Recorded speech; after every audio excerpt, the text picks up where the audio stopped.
Tuwache ujinga. Tumia akili. Mnanielewa? That's what we need to do. And we are going to do it. Not too far from now. I discussed it with the Emir of Qatar today on how we can create that partnership. Because that's number one. Number two, we need to generate energy. We need to generate electricity. As I talk to you, we have 2,300 megawatts. The whole country. How much? 2,300. Tulienda na kimbelembele yetu tukaenda tukanegotiate na Microsoft na G42 tukanegotiate. You know, when I went for the trip, I went to the United States with Biden. So we signed an agreement there between G42 of UAE, Microsoft of America, and Kenya to establish data centers. Sindio? Sasa wakati nimerudi nyumbani haya tumeanza data center. Tukaambiwa one data center requires 1,000 megawatts. Na tuko na 2,300.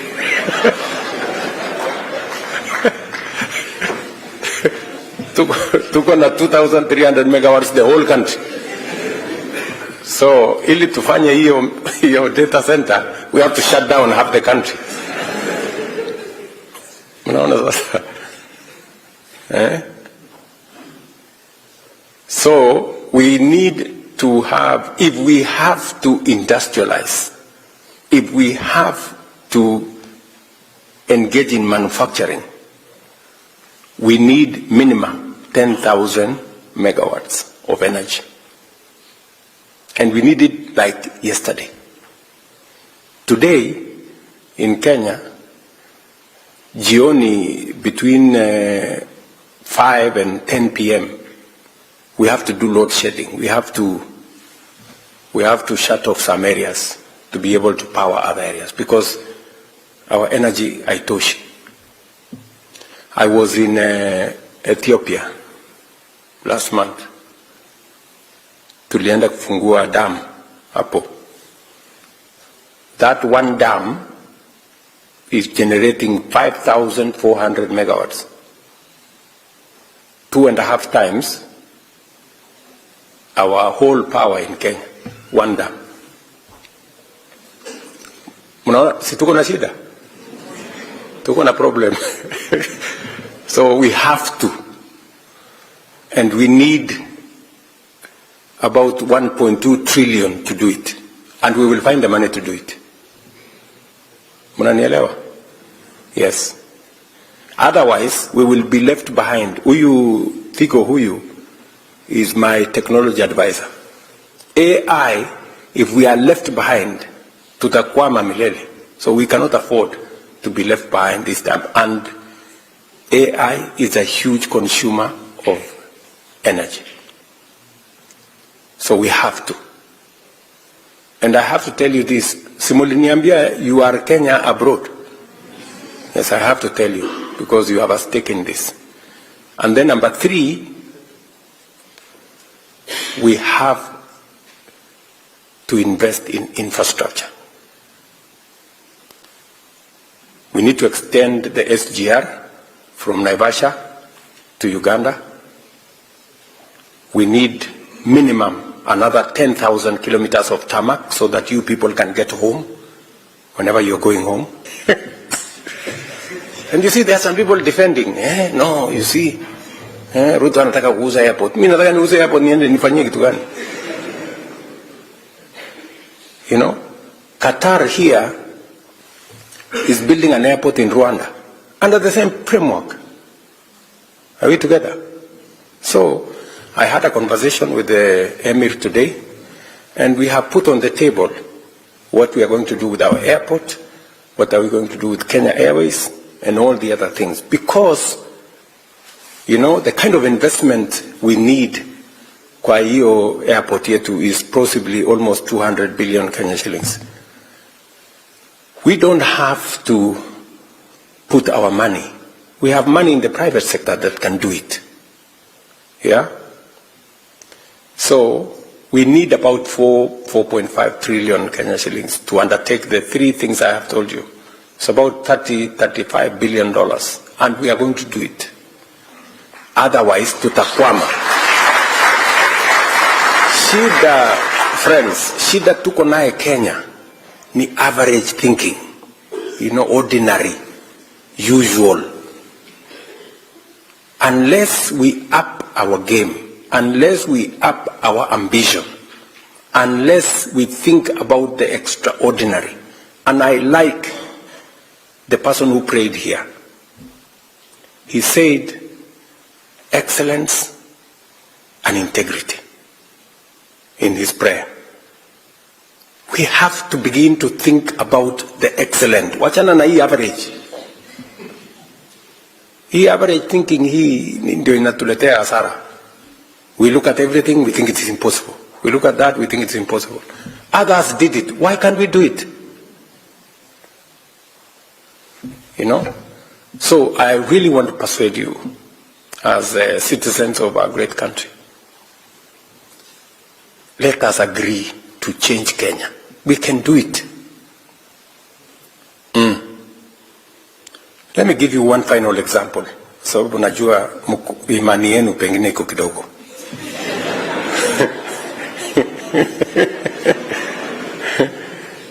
But you have seen this country is kama sio mafuta, you know. We have more assets than they do. Kama sio mafuta ama? Yes. You know, all these barabara, nini, housing, imepangwa. It's been built. See what it was there? All this you see here was not there 30, 40 years ago. But they've done it. Yeah. Ndio Waswahili wakasema ukiona vyaelea ujue vimeundwa. Yeah. So we need to unda our own. Ama? Let me give you an example. A final example. And I'm sorry if I am taking time, but I rarely get. Si mulikuwa mnanitafuta?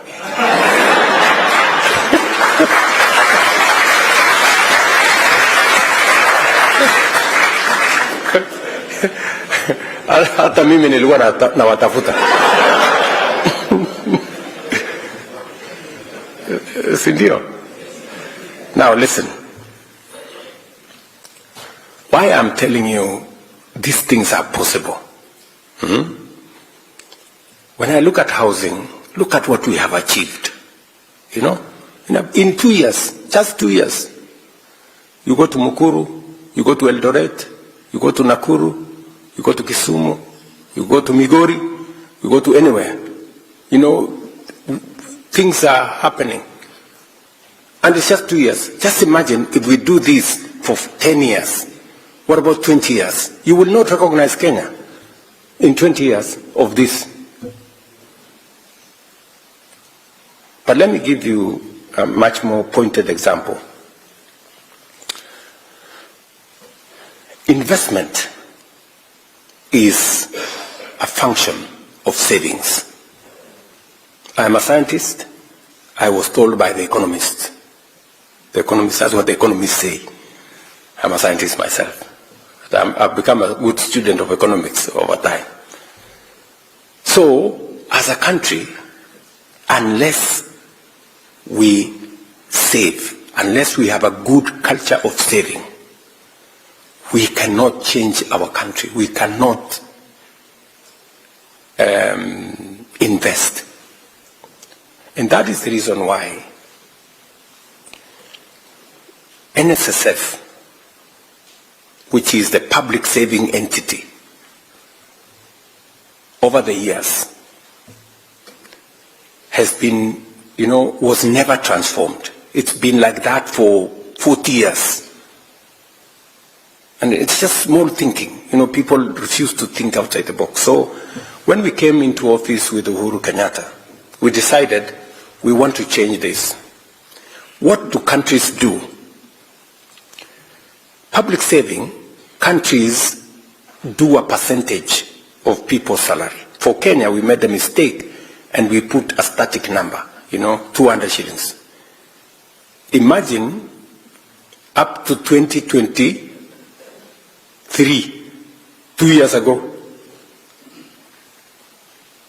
every public person and private person was saving 200 shillings at NSSF. Shilingi mia ngapi? Not $200, 200 shillings every month. Mtu anaana 100,000, analipa 200 shillings. Mtu anaana 200,000, analipa. Ndio mjue iko ujinga mingi hii dunia. So what happened? We were left behind. Uganda, 20 years ago, changed their contribution to percentage. 10% by the employer, 10% by the employee. Tanzania, 20 years ago, changed 10% employer, 10% employee. So today, Uganda has a bigger social security fund than Kenya. Tanzania have a bigger social security fund than Kenya. Yet, our economy is twice that of Uganda. Our economy is almost 1.5 times that of Tanzania. But they made the right decision before.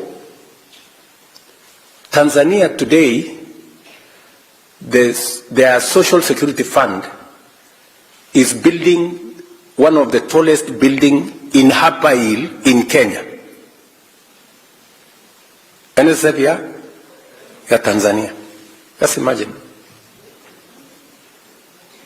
Yetu tuko 200, bado tunatoa ile 200.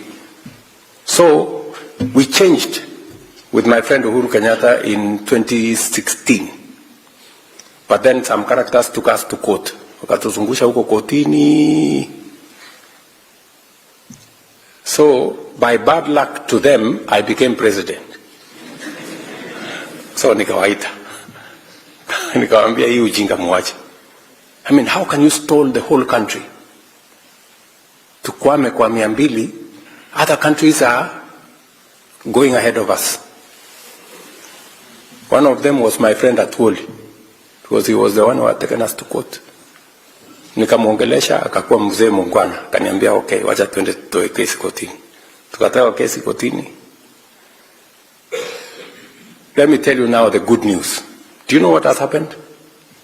By changing the contribution structure, our national security, social security fund, from independence, mpaka 2023, we had collected 320 billion shillings for 60 years. How much? 320 billion. In 2 years, with the changed contribution structure, we have doubled to 670 billion shillings. By the end of next year, we will be 1 trillion shillings. Tell me what's going to happen in 5 years and 10 years. We will not be borrowing money from China. We will be borrowing money from our own social security fund. That is how countries grow. Munanielewa? What has China done? China today, if you see, savings as a percentage of their GDP is 55%. Savings as a percentage of GDP in Kenya is 10%. So, sisi, tunachukua kila kitu, tunakula. China, wana save. Then what do? We go and borrow from China. Because wako na akili, they are saving. Then what do we end up doing? Today, we are paying $1 billion every year to China. Unaona ile ujinga tuko naye hii dunia. Imagine. Them, they are saving their money. As we are eating ours, alafu tunaenda kuboro yao, wanatulibisha interest kiasi hii, tunalipa, tunakuwa maskini. I have to tell you this. Si mimi ndio rais wa Kenya. Unless I tell you, so that you know where we are.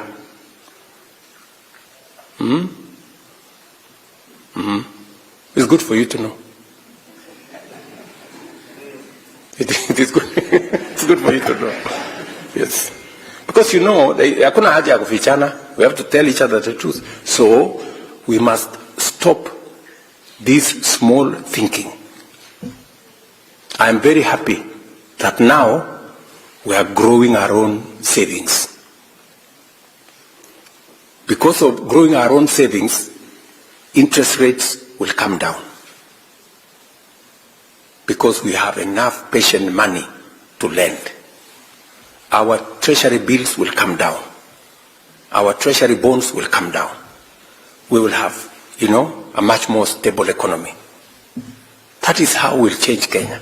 So, why I'm telling you tunaweza kubadilisha hii nchi yetu in a very short time is because we have the most hard-working people.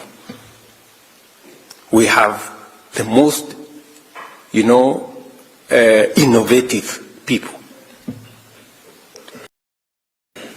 Why? Si mmesikia huyu balozi wetu anasema, hawa watu wa Qatar wanasema, tunapenda wa Kenya ni watu wazuri. I met the emir myself. Wananiambia, Kenyans are very good people. They are contributing to our economy. Which is okay. But nani alisema these good people cannot contribute to their own economy at all? Mnanielewa? So, please, let me persuade you. Let me persuade you that we can do this ourselves. And it's not just you I'm trying to persuade. I did sit down with the former Prime Minister, Raila Odinga. We had this conversation. And he was 100% on board. I did sit down with Uhuru Kenyatta 2 months ago to have this conversation. That it is time for us to move Kenya away from this mediocrity. And we agreed. I have come for you. Mukubali jameni, tusukume hii Kenya, tubadilishe nchi.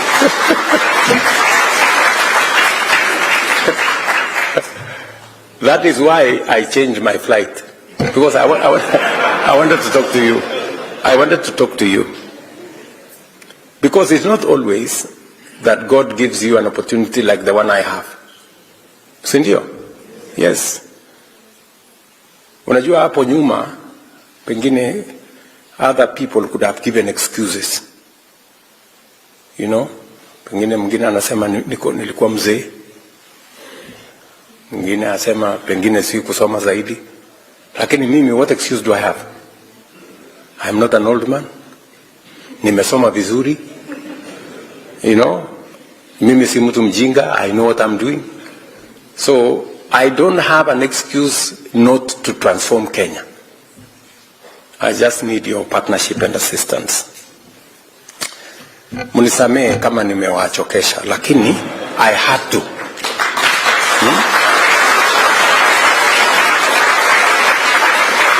Because we have a country to mind. We have a country to think about. Because it disturbs me, that Kenya can be a great nation, but we are not moving. Na shida si wananchi, shida ni viongozi sisi. It is us who must think and take the country to the next level. Just persuade you and move together. I am prepared to see what additionally we can do to better the engagement, to do what we are doing in a better way to serve you better. And I hope before we conclude this meeting, Rosalind will be here so that she can speak in detail on what the diaspora department is doing. Let me also say that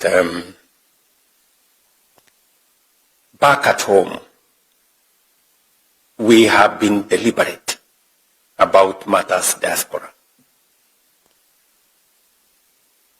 The National Employment Authority, and the chair, I saw her somewhere in town today, was a very convoluted place when we came into office. We had many very bad people operating as employment agencies. What are those people called again, Mutua? Recruitment agencies. And we had very crooked, very unprofessional people. So we have had to change the registration process for recruitment agencies. And we have had to disappoint many people because recruitment agencies that had a track record of doing the wrong thing, we've had to deregister. How many again, Mutua? Almost 600 recruitment agencies. We have had to deregister them because they were doing the wrong thing. They were picking money from people. They were sending people with, tourist visa. Many of the complaints that we got were because of the recruitment agencies doing the wrong things. We've since created a multi-agency team that now looks at the whole exercise of Kenyans being recruited outside Kenya in a holistic manner. We have gone through the motions to make sure that all the job opportunities from every part of the world are posted on a government website where everybody can see, so that if it is not in the government website, then you know that job is actually fake. We have also streamlined the processes to make sure that if you're looking for a passport, we've reduced the time for people who have a letter of employment from waiting for 2-3 months. Now you can get a passport in 2-3 days. We've created a green channel for the people like yourselves who have a job outside Kenya, so that we can encourage, more recruitment agencies, more Kenyans to apply. And we've also, apart from creating a green channel for passports, we have also found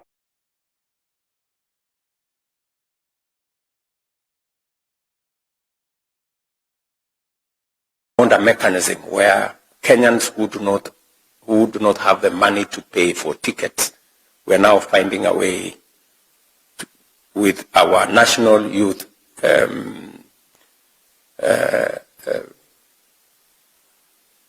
fund, youth fund, and we are also taking it now to Uwezo Fund, so that they can find money which they refund after some time to buy themselves tickets and find their way to jobs.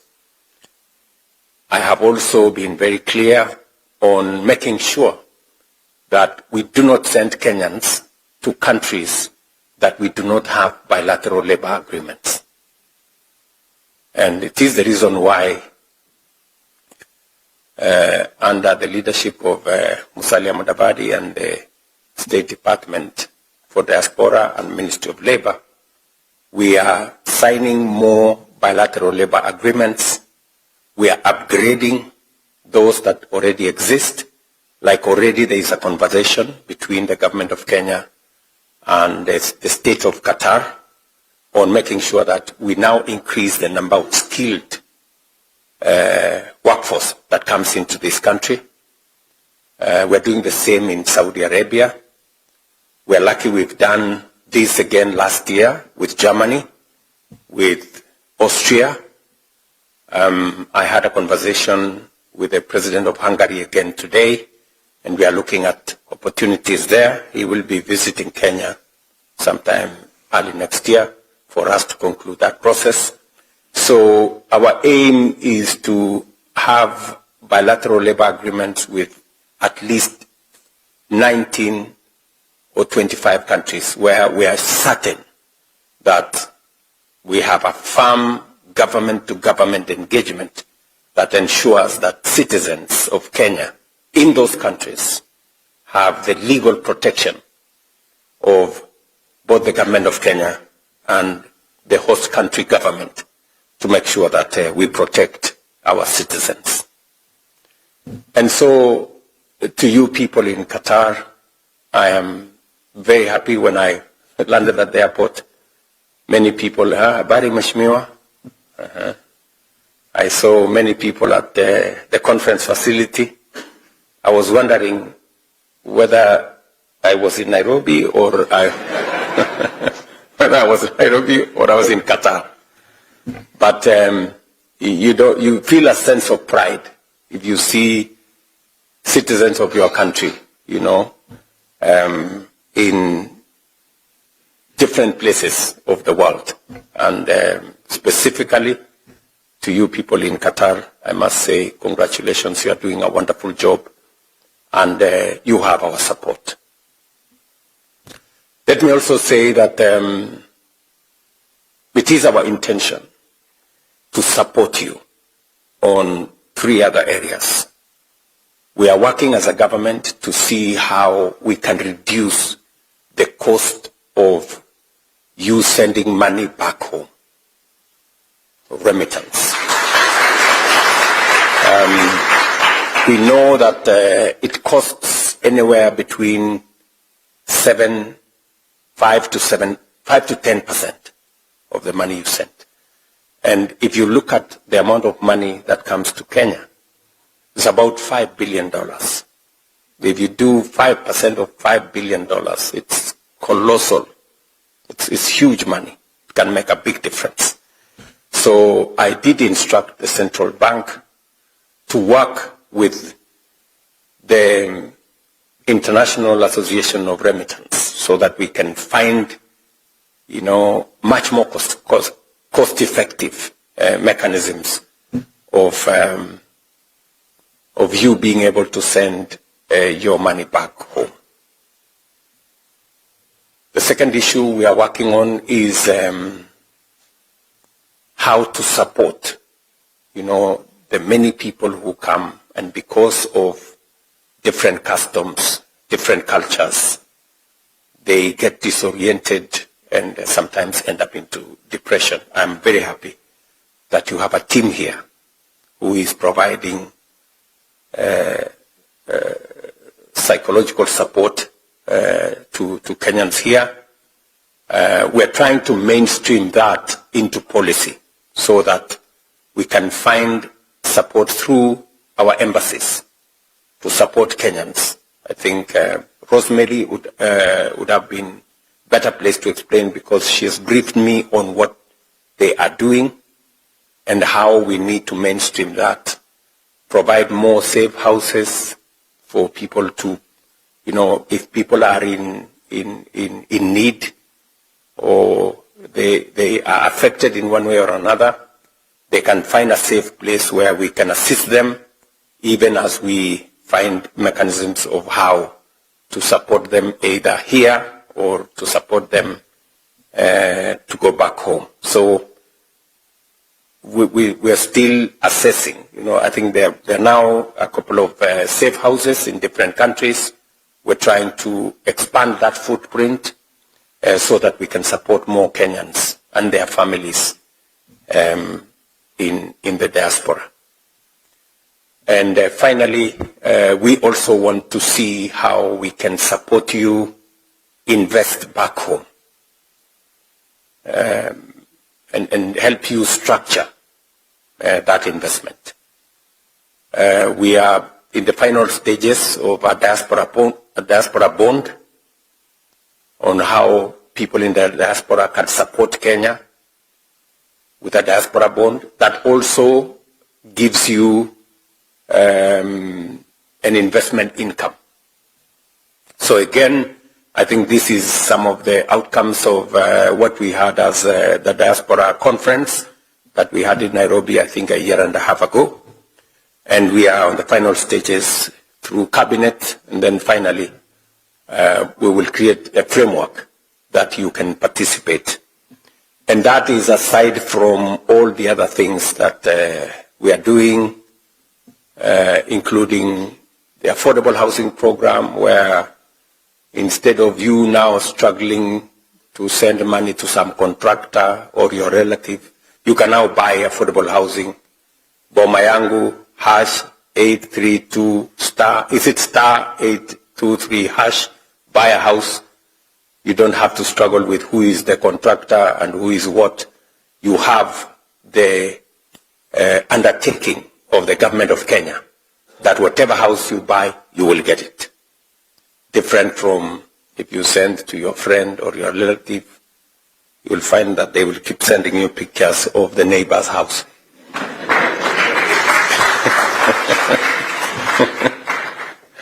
I think there are many experiences of that kind, right?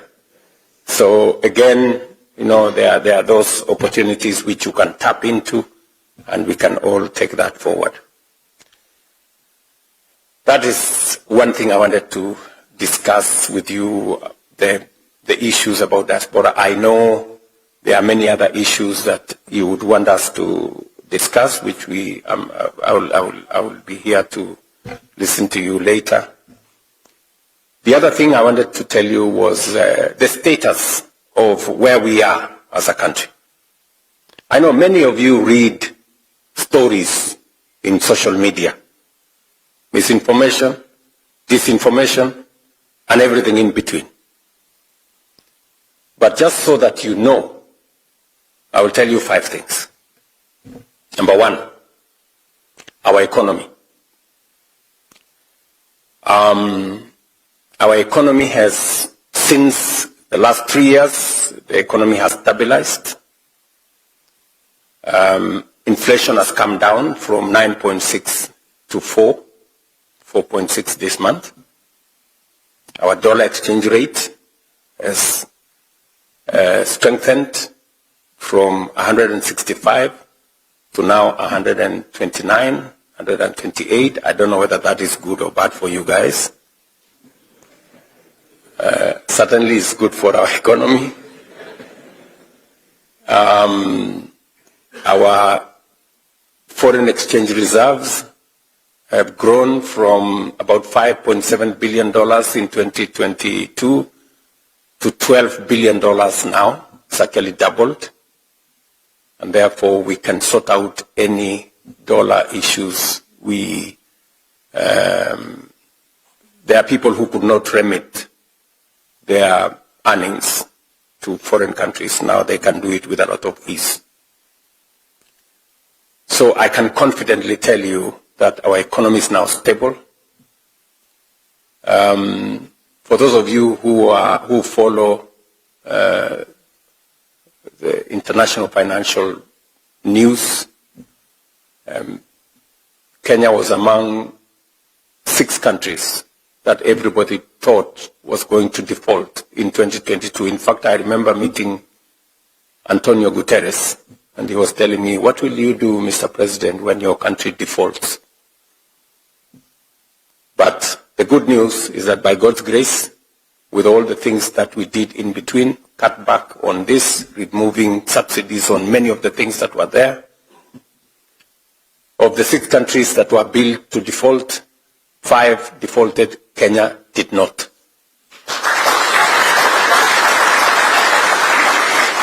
And if you follow, IMF released a report 3 months ago.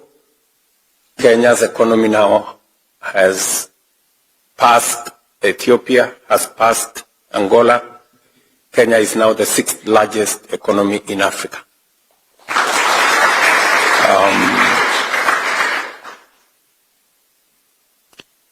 If you follow news, our Nairobi Securities Exchange was the best security exchange in Africa last year. So I have been to the Nairobi Securities Exchange, I think 5 times, because I wanted to build confidence in the Securities Exchange, because it is one avenue. The capital markets are one avenue that we can use to raise development resources, aside from all the other areas. So on the economic front, I am very confident about Kenya's future. The numbers don't lie, they are there. What I am telling you, you can go into any platform and you will find the numbers there. In fact, our governor of Central Bank, Mr. Tuwache, was voted the best governor of Central Bank in Africa because of what has been done. So that's on the economic front. So just to allay fears that may be spread by the different media. Number 2 is that we are stabilizing our food security. I know many of you know that in 2022, we had people in the streets with superiors on their heads because the price of unga had gone to 250. Those people have since left, just for your information, because we have intervened. We have changed the framework of our approach to the agricultural sector. We've moved away from subsidizing consumption. We moved it to supporting production, reducing the cost of fertilizer, making sure that we have available seeds. We did a big program on making sure that we use data to run government programs. We've registered 7.1 million farmers. We now have data on how many farmers are growing tea, how many farmers are growing sugarcane, how many farmers are doing coffee, avocados, wheat, rice, and we are engaging them on the basis of correct information. We've also digitized all the supply of seeds and fertilizer. Today, you cannot just walk into a shop to buy fertilizer. You have to be a registered farmer because we are subsidizing that fertilizer. Since then, we have removed cartels, brokers and characters who are distorting, our programs. I know you are aware that in one place in Western Kenya, I had to tell some notorious brokers, mambo ni matatu. I don't know whether you remember that. Because they were so incorrigible, so daring, that they had taken hostage a whole sugar sector. Now I can confidently tell you we have brought in the private sector in our sugar industry. I was on Thursday and Friday and Saturday, I was in Western Kenya, in Busia, in Kakamega, in Vihiga, and I can confidently tell you that our sugarcane farmers, for the first time, got bonus last year, and we will have bonus again this year. For the first time in Kenya's history. And we moved our sugar production from about 600 metric tons to 815 metric tons. It is our plan that by next year we will do 1 million tons And by 2028, we will be a net exporter of sugar from Kenya. And that goes also with coffee. For those of you who have coffee in different parts of Kenya, the prices of coffee have gone up from an average of 60, 70 shillings a kilo. This year, we were at 130, 140, 110 at the very least. And we are continuing with the reform of that sector because initially, you know, the licensing regime facilitated people to engage in curtailing the sector. You found one person is a farmer, he is registered as a broker, he is also registered as a miller, he is also registered as a buyer at the Nairobi Coffee Exchange. And therefore, there was an incestuous relationship that undermined farmers. Today, we have straightened that space, and that is why we have better prices of coffee.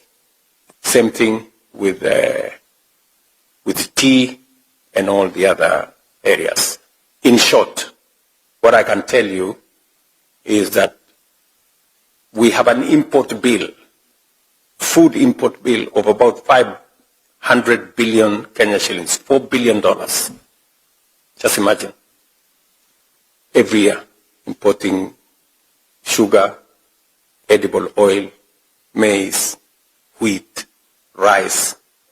So it is my intention to cut down that import bill by 50% by 2027. We want to reduce it by 250 billion Kenyan shillings. And we are on course because this year we reduced the imports of maize by 70%. We reduced the imports of sugar by 80%. We are now working on rice and wheat, and then edible oil is the one on the line. So again, we want to transform the agricultural sector so that instead of us importing 500 billion Kenyan shillings, we should be exporting more. Let me say three final things. You're aware that I did make a commitment on matters to do with health. And I know you know how health operates because now you stay in this country. We've had to change the whole health infrastructure in Kenya. I thought I was going to reform the National Health Insurance Fund. It was not possible to reform it because it was too rigid, and therefore we had to tear it down and build it from scratch. So we went to Parliament, took a bit of time, but we now have 5 pieces of legislation. From one law, we have now 5 pieces of legislation that undertake our health infrastructure program, moving it from a health infrastructure that was heavily tilted towards those who had jobs and those who had means to a universal health coverage where everybody is on board. As a result, we now have increased, we've done 4 things actually in that sector. Number 1, we have changed the health provision structure. We did register all facilities. We did an assessment of all the facilities. And we want to sort out 4 issues. We want to set out, number 1, making sure that every Kenyan is registered. As I talk to you, 27.2 million Kenyans are now registered under Social Health Authority, up from 8 million. We now have 3.5 times more Kenyans registered, from 8 million to 27.2 million. It is our intention that in the next 6 months, we should have 30 million Kenyans. We should have actually reached universal, because that does not include dependents and children and others. So, number one. Number two is to change how equipment is delivered to our hospitals. In the past, we used to buy equipment, and because you don't have a big financial outlay, you then end up buying very limited equipment. We've since structured. Now we work with manufacturers. We don't have to pay for the equipment. We have what we call fee for service. We have equipment delivered to our hospitals, and we only pay when we use that equipment to the manufacturer. That was possible because they looked at our health infrastructure, how we had registered Kenyans, and how they were going to get paid, and they were satisfied. I was, for example, in Butere on Thursday.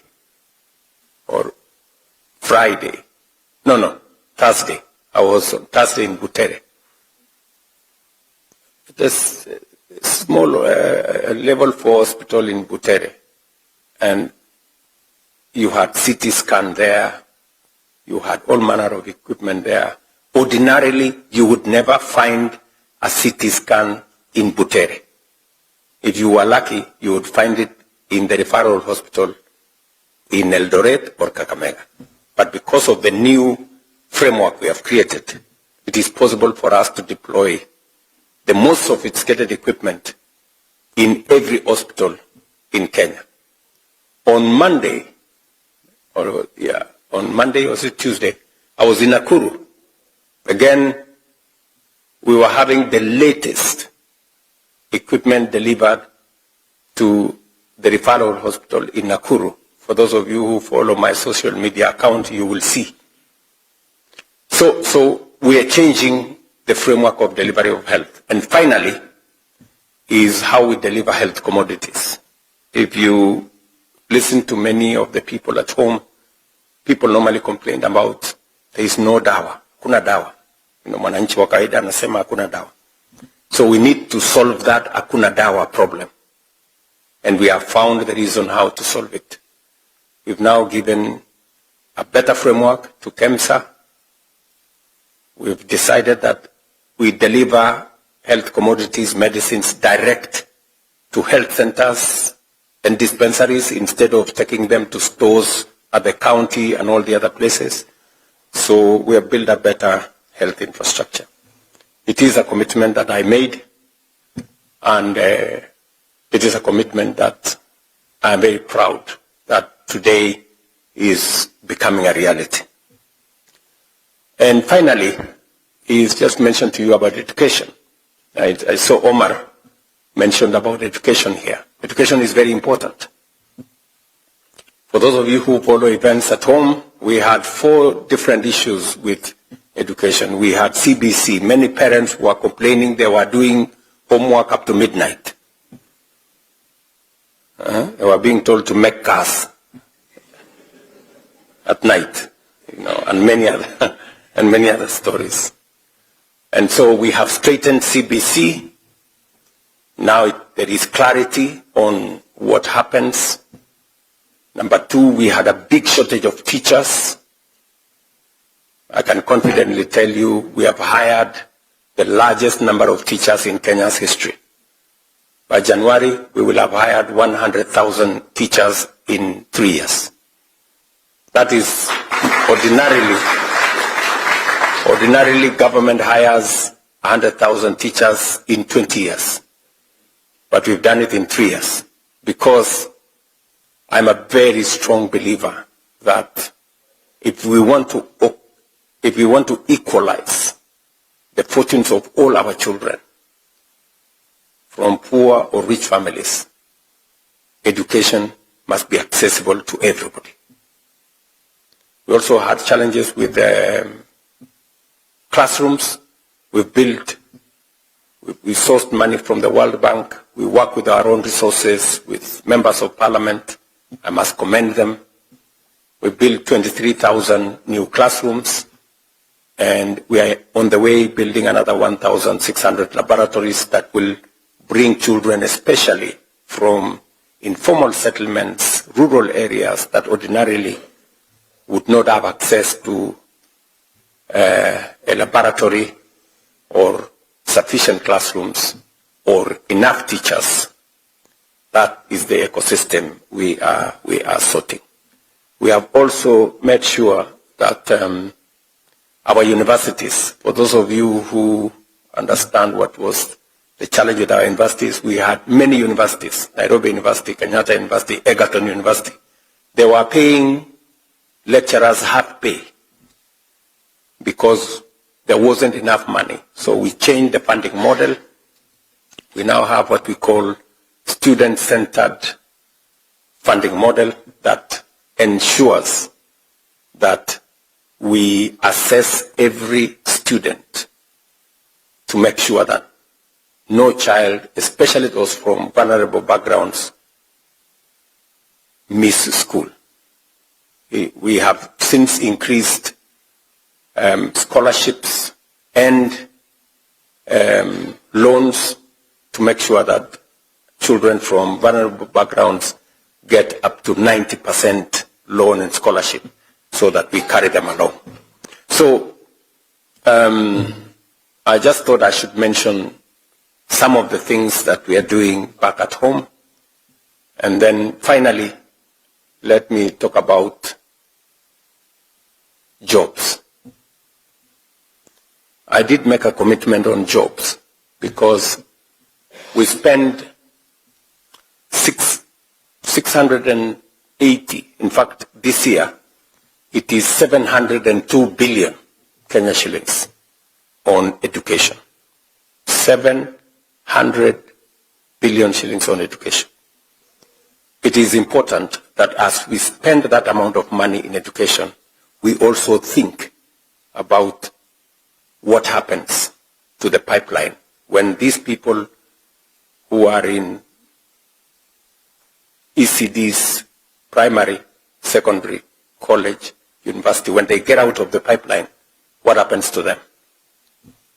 And that is why we came up with 4 pipelines for how to create jobs. And we wanted to be deliberate. Sometimes there is a conversation about creating jobs, but it is not certain.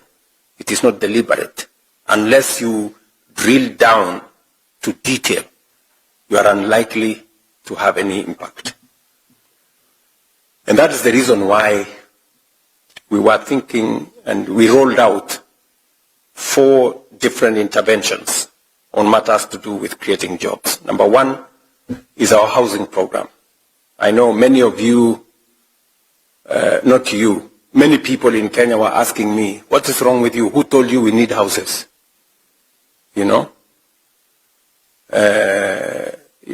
But you see, any country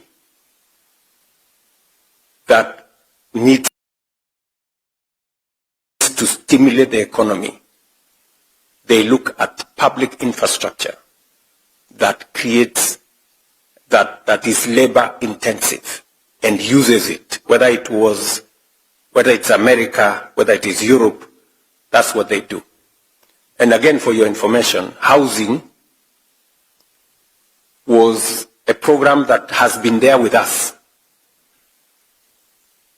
It was there in the KANU manifesto. It was there in the NACA manifesto. It was there in the NASA manifesto. It was there in the Jubilee manifesto. It was there in the Azimio manifesto. It was there in the Kenya Kwanza manifesto. It's a permanent feature in all the manifestos. But it was difficult to implement because it's not easy. Just for context, my brother President Uhuru and I, we had the Big 4 in 2017. And one of the Big 4 was housing. And we did everything because it is the right thing to do, and all of us agree. So when we were elected, we wanted to do housing. I remember very well, we went to Parliament, we passed the law, we created the fund, we created the levy. In fact, President Uhuru told me he knew of somebody called Charles Hinga, who was in South Africa, and who was a good expert in these matters of housing. We brought him. We looked for him. We brought him to Kenya. We met him, Principal Secretary for Housing. And then when everything was ready, and we started to collect the levy, and then there was noise. No, this levy, I don't know. These ones are complaining, those ones are complaining. Maandamano hapa, nini pale, nini kelele.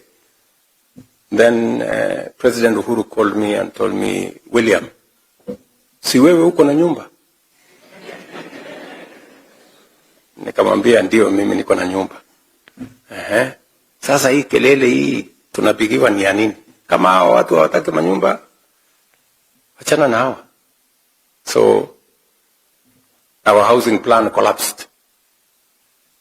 But you see, the irony is that that was 2017. Come 2022, housing was in the manifesto of Kenya Kwanza, mine. Housing was in the manifesto of the opposition, then Azimio, complete with 1.5% levy. Si mimi kwa bahati Mungu amenijalia nimeshinda uchaguzi. Housing si ndio hiyo iko hapo. Sasa ule Hinga was still PS, so I told him you are not going anywhere. Sasa tufanye hii kitu this time. Akaniangalia, akaniambia hii utawezana na makelele. So the keleles came. I was given new names, Sakayo, I don't know who. But I stood my ground. Because it was the right thing to do 40 years ago. It is still the right thing to do now. Because, let me give you an example. I invited the president of Singapore. He came to Kenya in 2023. Singapore was exactly like Kenya. Not even exactly. Singapore was actually a slum like Kibera in 1963. Just imagine. Singapore, if you look at the pictures, and he told me that they actually used force to get people to move from the slums to go and occupy houses on the 10th floor and 15th floor and 30th floor.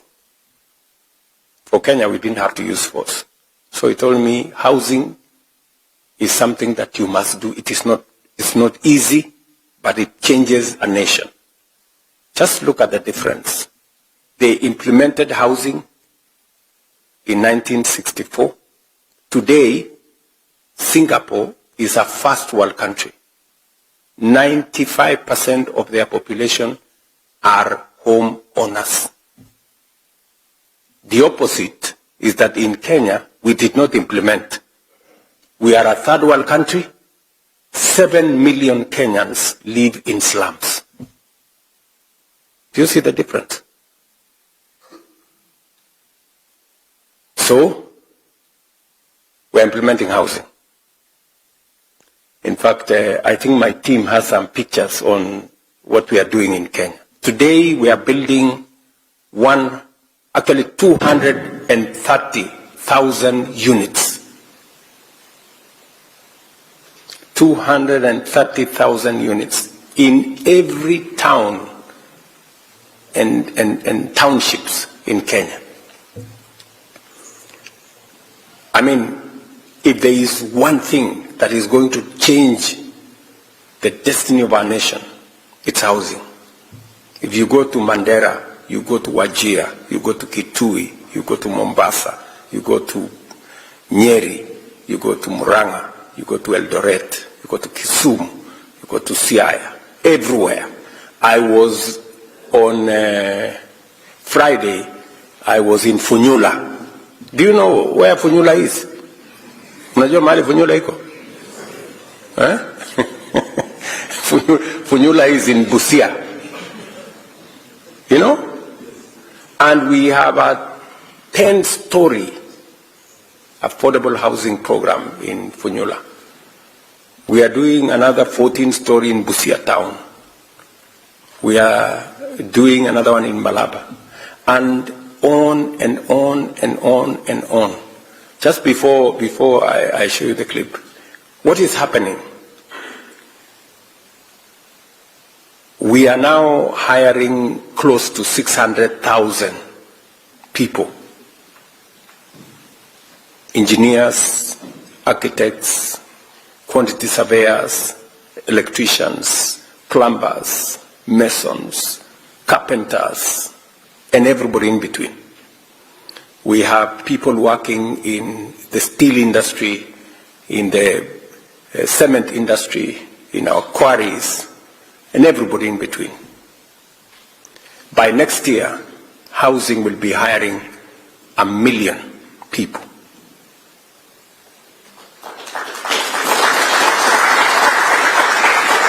So, apart from decent housing, apart from helping us with reducing on land fragmentation, apart from stimulating our economy, housing is creating opportunities for jobs. And these are only 230,000 units. We have a shortage of 2.5 million housing units, and it is growing. So we will be at this housing for the next 20, 25 years before we can stabilize. And you know what? We have built this whole big program. Now the contracts we have signed is 600 billion. How much? 600 billion. Housing, markets, hostels, and all of it is our own money. We haven't borrowed from the World Bank. We have not borrowed from nobody. And for your information, if I were to go and borrow 600 billion shillings from the World Bank, I would live in Washington for 10 years to get it. I would need 10 years of letter writing and begging. But we have mobilized our own domestic resources, and Kenya is changing. The skyline of every town is changing. And we have many people working. You know, so I don't mind the names. I don't mind the names. So long as Kenya gets transformed, it's not a problem.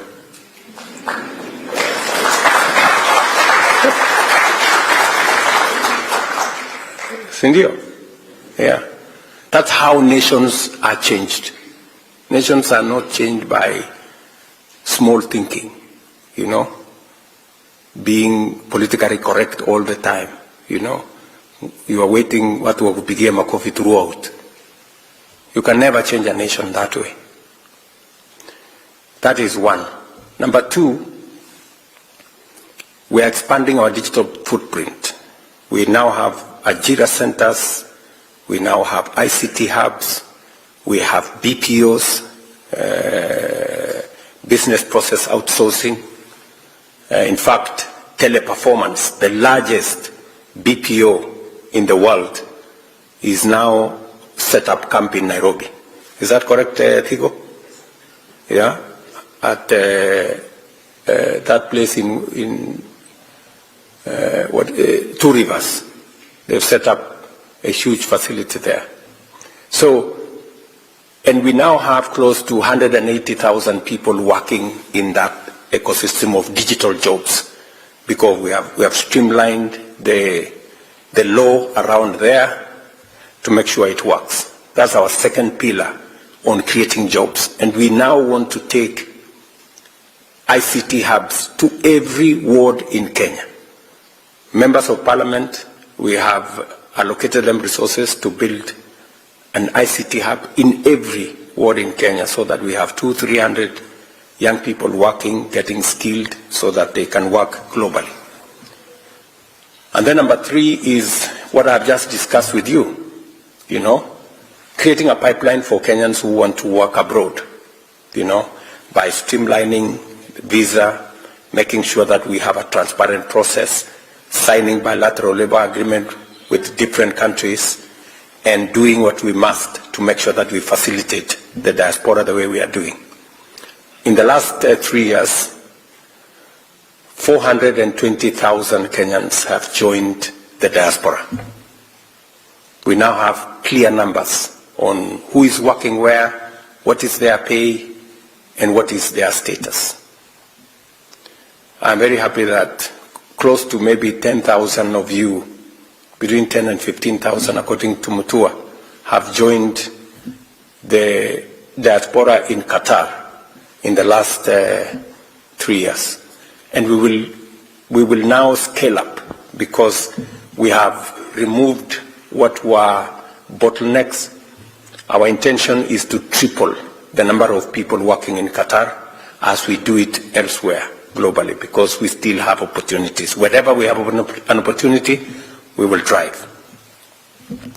And finally, on that subject of job creation is the whole ecosystem we are building with special economic zones, county aggregation and industrial parks, and the negotiations we are carrying out to open new markets for Kenya. We've just concluded discussions with China to open the Chinese market for Kenyan products. We operationalized the European market. We signed the economic partnership agreement with Europe, 26 countries, last year, June. Now we have a whole European market open to Kenyan products. We have the Africa Continental Free Trade Area market, and we are engaging the US to extend AGOA and to also negotiate a bilateral labor agreement between Kenya and the United States. So all these markets are for products from Kenya. Agro-processing, value addition, manufacturing, industrialization, that is the trajectory we are using to create new opportunities for work. So I just thought of, putting this picture to you as citizens of Kenya, so that you know the status of your country and you know where to participate and how to contribute. Finally, before we do this clip, let me conclude by saying that what we have done in the last 3 years is okay, but it's not good enough. It is not good enough. Why do I say so? Kenya is a third world country by mistake. We shouldn't be a third world country. We are not made of third world country stuff. We are supposed to be playing in a different league. Do you understand? Yes. We can move Kenya from a third world country to a first world country in our lifetime, if we do a couple of things right. And I have put a proposition to us, to the people of Kenya, on how to move from a third world country to a first world country in the next 25 to 30 years. China did it, Korea did it, other countries, Malaysia did it, we can do it. Looking at what we have done, I am very persuaded that we can move this country to a first world country. we need to do three things, in my opinion. Number one, we need to bring under production another 2.5 million acres of land, agricultural land, so that we finish with importing food and we export to the markets we have already negotiated. We need to build at least 50 mega dams, huge dams, High Grand Forks Dam, Soin Koru Dam, and we have a list of them.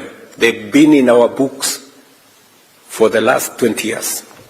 We have all of them in our books. But we haven't done it because we haven't thought of how to do it. I have put a proposition on how we can do it. We need 1.5 trillion shillings. That's just about maybe 10, 12 billion dollars. We can raise that money. So to raise here housing, 600 billion. We've raised it.